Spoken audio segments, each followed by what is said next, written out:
So I would love to sit here and tell you that the iPhone 11 is going to be foldable and 5G capable, but the chances of that happening are as likely as the Raptors winning the NBA championship. Sorry, Lou, it's not gonna happen. So for those that are into iPhones, there are generally two camps, at least if you don't upgrade every year. There's the, I gotta get the S version, and I wanna wait for the new redesign. And for the redesign folks, that's what the iPhone 11 is supposed to be. None of that S fine-tuning and tweaking. We're gonna get something that looks new-ish. So from a design standpoint, it's kinda like the iPhone XS is what I'm gonna call it. A little bit fatter, adding an extra C in there for presumably a little bit better battery life.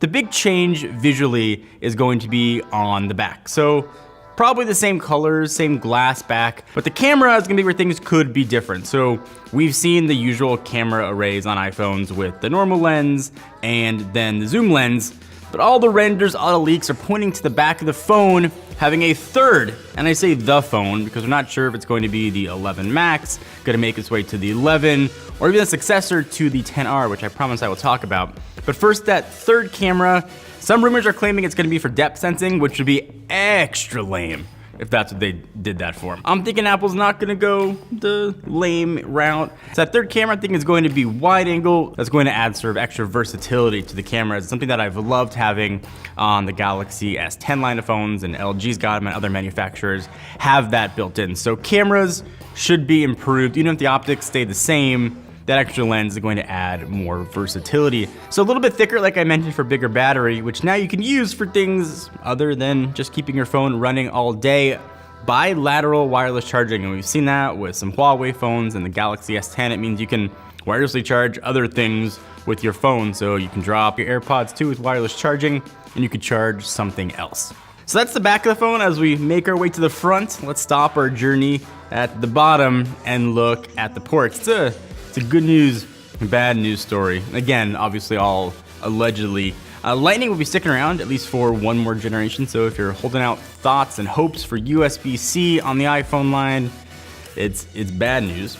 On the good news front, Apple's finally gonna get rid of their absolutely asinine 5-watt super slow charger. It's been in iPhone boxes for years. Replace it with a faster charger, and perhaps even better yet, they're gonna include a USB-C to Lightning cable in the box. All right, so I promise we talk about screen. It's gonna be a short conversation. Not much is going to change there. Screen sizes and resolutions should stay the same. What might change though is all three phones could go OLED. And of course, the XS and XS Max are all using OLED panels. The 10R is using the ridiculously named Liquid Retina, which is marketing talk for LCD.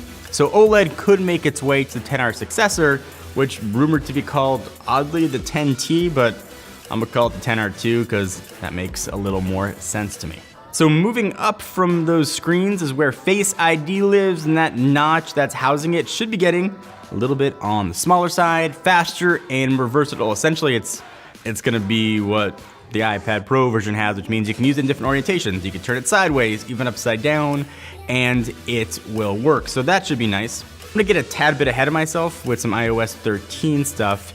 You can obviously add different faces inside of the iPhone right now, but rumored that Face ID will perhaps let you do different people. So you, your wife, your girlfriend, your mother-in-law, your pet monkey could unlock your phone and perhaps have their own profile that would show up. And then rounding this whole thing out, the stuff that you can take to the bank is gonna happen. Processor bumps, it's gonna be the A13 processor. Hopefully some more RAM on board as well. And they'll show you charts on how much faster it is in the first gen iPhone, whatever. It's gonna be faster. Speed was never the iPhone's issue. So all of these changes sound boringly plausible, which I think is in line with what Apple generally does with their upgrades. They sit out big software and hardware advancements until they're perfected. So we're not gonna see things like 5G here. It's not gonna be a foldable display. All these things are incrementally better than what came before it. But the wall that Apple's running into is their last gen phones were really good. Specifically, the iPhone X was an incredible device and probably the best one Apple's ever released. So people aren't upgrading as often as they should, and we've seen that reflected in the iPhone sales numbers. So I'm curious about two things. The 10R successor, if that's going to be sort of the high volume phone for Apple. What are they gonna do to make it good but not great, so that people want to upgrade to whatever comes next after that. And how are they going to differentiate aside from screen size with the 11 Max and the iPhone 11 are things that I want to see what Apple does, if it's just a screen size issue and battery, or maybe that extra camera is going to be reserved for just the Max line of phones. So that wraps up the hardware changes with the iPhone 11 and the XR successor. Nothing earth-shatteringly different or hugely revolutionary, but the big changes might not be in the hardware front. Things gonna come in the software. There's a lot of knocks, you could say, on iOS. One of the biggest ones for me is how they handle multitasking. It's okay on the iPad Pro. You can kind of do 2 windows side by side.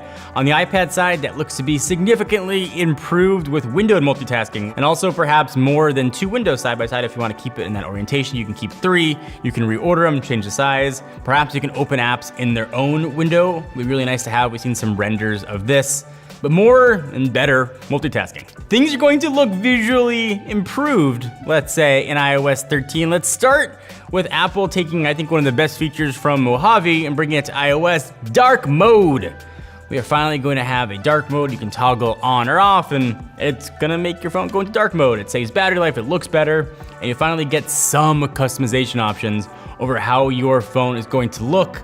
So there's a lot of features that are baked into iOS. One you probably forgot about was it's got gestures in it actually. You can shake your phone to undo things and it looks ridiculous, and I do it by accident all the time.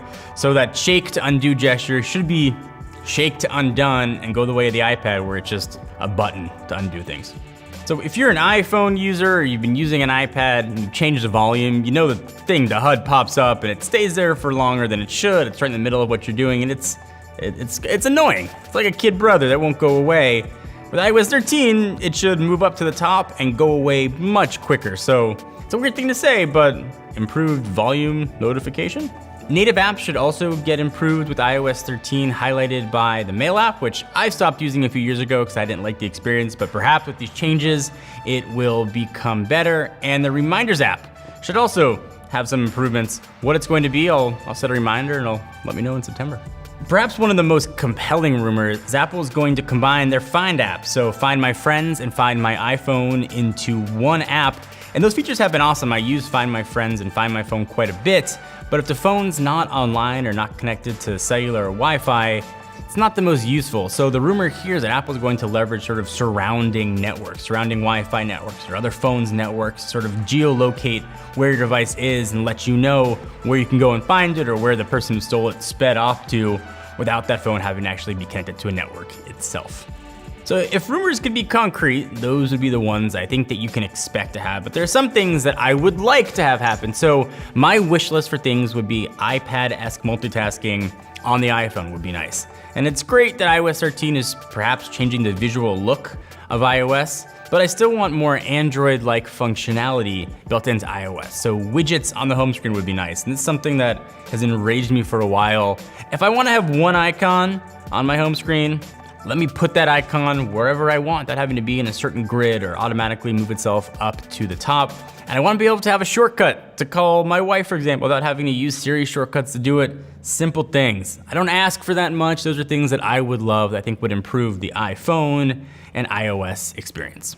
So that is the iPhone 11, or at least what I think the iPhone 11 is going to be. And that name does not roll off the tongue, but it does sound better than the iPhone XI that I'm sure people are going to call this, if that is indeed the name. So is there something in the iPhone 11 that you want to upgrade to? Something that's going to make you want to ditch your iPhone 10, your iPhone 8, whatever device you are on, and pick up the latest Apple hardware?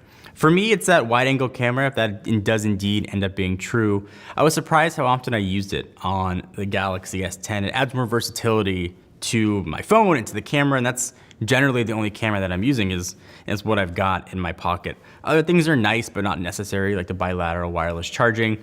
New design is always kind of fun, but nothing really giant here. But maybe there's something that's screaming out to you that you guys want to get, or maybe you're gonna sit this generation out.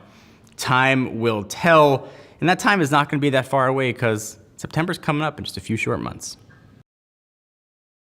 Gestures have also, you may not even know it, been part of iOS for a while. You can shake your phone to undo things.